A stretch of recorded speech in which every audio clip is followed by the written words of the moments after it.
मी पोपट मैन शिरसी. मी आमच्या मित्राला अमृत ज्यूस आणि डायबो दिला होता. ते दिल्यानंतर त्यांना काय फरक पडला हे त्यांच्या तोंडून तुम्ही ऐका. मी आनंदा भोसले शिरशी.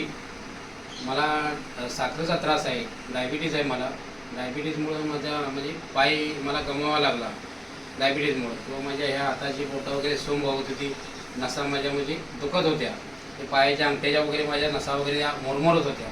पण अमृत ज्यूस घेतल्यापासून माझ्या म्हणजे ते एकदम कमी आलं. आणि जे माझे रक्ताचे रिपोर्ट आहेत ते माझ्याकडे रिपोर्ट आहेत रक्ताचे 7/2/2025ला. सुरू करण्याच्या अगोदर रिपोर्ट किती होता?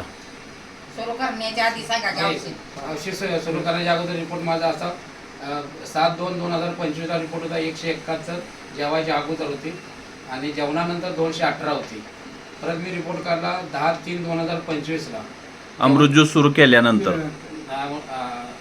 25 फेब्रुवारीला चालू केलं अमृत ज्यूस. हां, परत मी अमृत ज्यूस चालू केल्यानंतर परत माझी 10/3/2025ला शुगर आली 153 आणि जेवल्यानंतर 200. आणि त्याच्यानंतर मी आज 4/4/2025ला शुगर चेक केली. आज माझ्या तारखेला 133 जेवणाच्या अगोदर आहे आणि जेवल्यानंतर 145 आहे. ओके. पाय गरम होता वगैरे. आता पायाचं वगैरे कशी कंडिशन वाटते? आता पायाचं वगैरे सगळं ओके, कमी कमी होत आले आता. काय हाताच्या बोटांना जो सुन्नपणा होता किंवा जे आता माझं म्हणजे कमी आलाय, ते एकदम शून्यपणा वगैरे कमी आला. अगोदर काय प्रॉब्लेम येत होता तुम्हाला? बटणं काढायचं म्हणलं तर मी एका हातानंच बटणं काढायचो, एका हातानंच बटणं लावायचो. म्हणजे हे मला जाणवतच नव्हतं असं बटन काढायचं वगैरे. मी असं एका हातानंच काढायचं बटन, असे एका हातानंच बटन काढणे घालले. आता मी दोन्ही हाताने बटणं काढतोय.